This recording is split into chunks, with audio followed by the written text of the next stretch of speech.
الحمد لله رب العالمين والصلاة والسلام على سيد الأنبياء والمرسلين وعلى آله وصحبه أجمعين. أما بعد. أعوذ بالله من الشيطان الرجيم.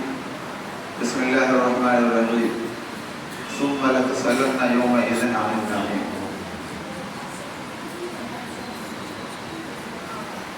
وقال النبي صلى الله عليه وسلم: إنما الأعمال بالنيات وإنما لكل امرئ ما نوى فمن كانت هجرته إلى الله ورسوله ومن كانت هجرته إلى ما دنيا يصيبها.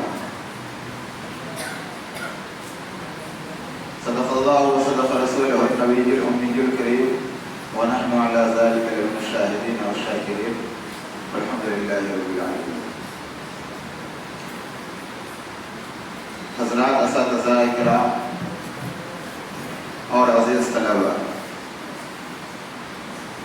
ہمارے لیے یہ بڑا ہی خوش قسمتی کا لمحہ ہے۔ آج جو یہ مجلس لگی ہے، اس مجلس کا پس منظر یہ ہے کہ جن لوگوں نے دوران امتحان محنت کی، اپنی صلاحیت کا لوہا منوایا اور اپنی صلاحیت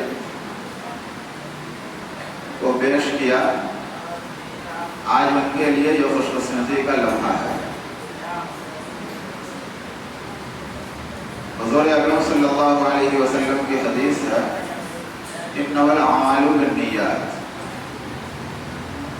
اللہ تعالی بندوں کے گمان کے ساتھ فیصلہ فرماتے ہیں۔ اور دوسری بات اس حدیث میں یہ بیان کی گئی کہ جو آدمی جس مقصد کے لیے ہجرت کرتا ہے، اپنے گھر سے نکلتا ہے، اس مقصد میں اللہ رب العالمین کامیابی عطا فرماتے ہیں۔ پیارے آقا صلی اللہ علیہ وسلم نے فرمایا کہ اگر کوئی آدمی اپنے دین اور ایمان کو بچانے کے لیے مکہ سے مدینہ کی طرف ہجرت کرتا ہے تو یہ ہجرت اللہ اور اس کے رسول کے لیے ہے۔ اگر کوئی آدمی کسی لڑکے سے نکاح کے تعلق سے سفر کرتا ہے، ہجرت کرتا ہے، تو یہ ہجرت اسی چیز کے لیے مانی جائے گی۔ ہم اور آپ اپنے گھروں سے نکل کر حصول علم کی طرف متوجہ ہونے کے لیے آئے ہیں۔ اللہ رب العالمین نے جو کتاب نازل فرمایا، اس کتاب کو اپنے سینے میں بسانے کے لیے آئے ہیں۔ نبی اکرم صلی اللہ علیہ وسلم کی جو احادیث ہے، ان احادیث کو ہم اخذ کرنے کے لیے آئے ہیں۔ تو ہم لوگ بڑا ہی خوش نصیب ہیں کہ اللہ رب العالمین نے آپ کو یہ موقع عطا فرمایا ہے۔ اس موقع کو غنیمت جانے، غنیمت سمجھا۔ حتیٰ کہ کتابوں میں لکھا ہے کہ دینی علوم حاصل کرنے والے طلبہ جو زمین پہ چلتے ہیں تو اللہ کی مخلوق، جس کو ملائکہ اور فرشتہ کے نام سے معنون کیا جاتا ہے، وہ آپ کی راہوں میں اپنے پر کو بچھاتے ہیں۔ پھر پیارے آقا صلی اللہ علیہ وسلم نے دوسری فضیلت یہ بیان فرمائی کہ سمندر میں رہنے والی مچھلیاں یہ آپ کے حق میں دعائے خیر کرتی ہے۔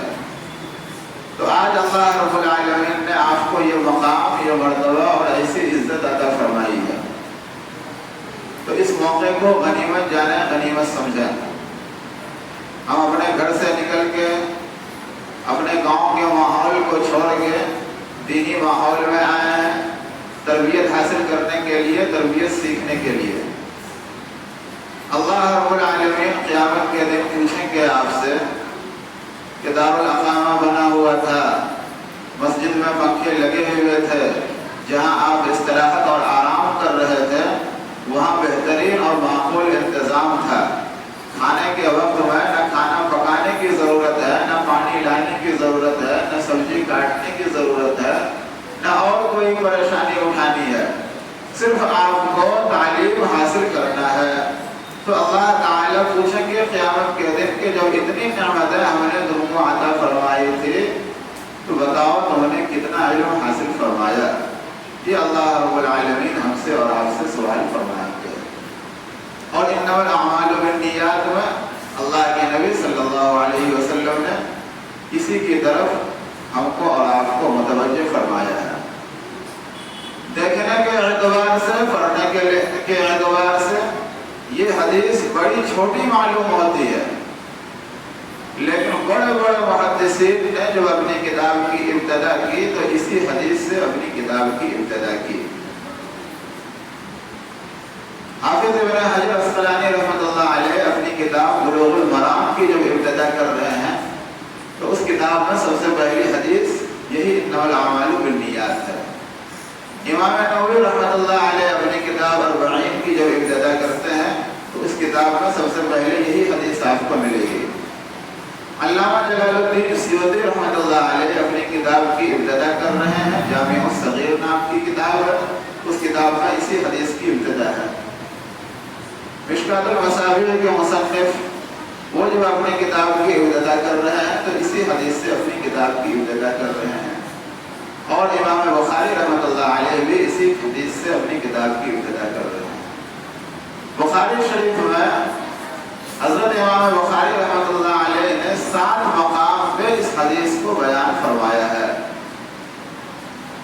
6 مقامات ایسے ہیں جہاں مکمل اس حدیث کو امام بخاری نے نقل فرمایا ہے، ایک مقام ایسا ہے اور وہ مقام کتاب کی ابتدا ہے، اس مقام پہ امام بخاری رحمۃ اللہ علیہ نے اس حدیث کو مکمل بیان نہیں فرمایا بلکہ اس کا ایک ٹکڑا، ایک جملہ چھوڑ دیا، فَهِجْرَتُهُ إِلَى اللَّهِ وَرَسُولِهِ، اس جملے کو امام بخاری نے نقل نہیں کیا۔ اب حضرات محدثین، بڑے بڑے فقہاء، بڑے بڑے علماء بحث کر رہے ہیں کہ اتنا بڑا محدث اور اتنا بڑا امام 6 جگہ تو اس حدیث کو مکمل بیان کر رہا ہے، ایک جگہ چھوڑ دیا، آخر وجہ کیا ہے؟ لکھنے والوں نے بہت کچھ لکھا، کہنے والوں نے بہت کچھ کہا، لیکن ایک قول میں ذکر کر رہا ہوں، یہ قول ہے حضرت علامہ ابو محمد ابن حزم ظاہری اندلسی رحمۃ اللہ علیہ کا۔ وہ فرماتے ہیں کہ امام بخاری رحمۃ اللہ علیہ نے ایک مقام پہ کتاب کی ابتدا میں اس حدیث کو ناقص اور ادھورا اس لیے بیان فرمایا کہ فَهِجْرَتُهُ إِلَى اللَّهِ وَرَسُولِهِ، جو اللہ اور اللہ کے رسول کے لیے ہجرت کرتا ہے، حصول علم کے خاطر ایک جگہ سے دوسری جگہ جاتا ہے تو اس میں اللہ کی رضا اور اللہ کی خوشنودی ہے۔ لہٰذا ہم کو اور آپ کو امام بخاری رحمۃ اللہ علیہ یہ پیغام دے رہے ہیں، یہ پیغام دینا چاہ رہے ہیں کہ میری جو یہ کتاب ہے، اس کتاب کے پڑھنے والوں، پڑھانے والوں، جب میں نے اپنی کتاب کی ابتدا کی تو خلوص نیت کے ساتھ، اخلاص و للہیت کے ساتھ میں نے اس کتاب کو شروع کیا۔ لہذا جب تم پڑھنے کے لیے آؤ، چاہے جو بھی کتاب ہو، قرآن شریف ہو، نورانی قاعدہ ہو، عامہ سپارہ ہو، یا اس کے علاوہ دنیاوی اور عصری کتاب ہو، اس کتاب کو اگر تم پڑھو تو اخلاص اور للہیت کے ساتھ پڑھو، اس میں اللہ رب العالمین آپ کو کامیابی اور کامرانی عطا فرمائیں گے۔ تو ابن حزم ظاہری اندلسی رحمۃ اللہ علیہ فرماتے ہیں کہ امام بخاری رحمۃ اللہ علیہ اس حدیث میں یہ کہنا چاہ رہے ہیں، اور اس بات کی تائید متاثرین کے عالم دین حضرت علامہ انور شاہ کشمیری رحمۃ اللہ علیہ کی بھی یہی رائے ہے۔ اتنی بڑی کتاب انہوں نے لکھی لیکن انہوں نے فخر و غرور نہیں کیا کہ میں اتنی کتاب، میں ایسی کتاب لکھا ہوں جس کو اصح الکتب بعد کتاب اللہ کا درجہ دیا گیا ہے، قرآن کریم کے بعد سب سے صحیح ترین کتاب یہی ہے، جس میں امام بخاری رحمۃ اللہ علیہ نے جامع ترین حدیث کو ذکر فرمایا ہے، جس میں حدیث کی تعداد 9,500 کے آس پاس بتائی جاتی ہے۔ تو حضرت امام بخاری نے کبھی فخر و غرور نہیں کیا، کبھی انہوں نے یہ نہیں کہا کہ میں اتنی بڑی کتاب لکھا ہوں، اللہ رب العالمین اس کتاب کی نسبت سے میری مغفرت فرمائیں گے، بلکہ انہوں نے یہ کہا کہ شاید مجھے امید ہے کہ ایک عمل پہ اللہ رب العالمین میری مغفرت فرما دے، اور وہ مغفرت کون سا عمل ہے، کون سی بات ہے؟ فرمایا کہ میں اپنی زندگی میں کبھی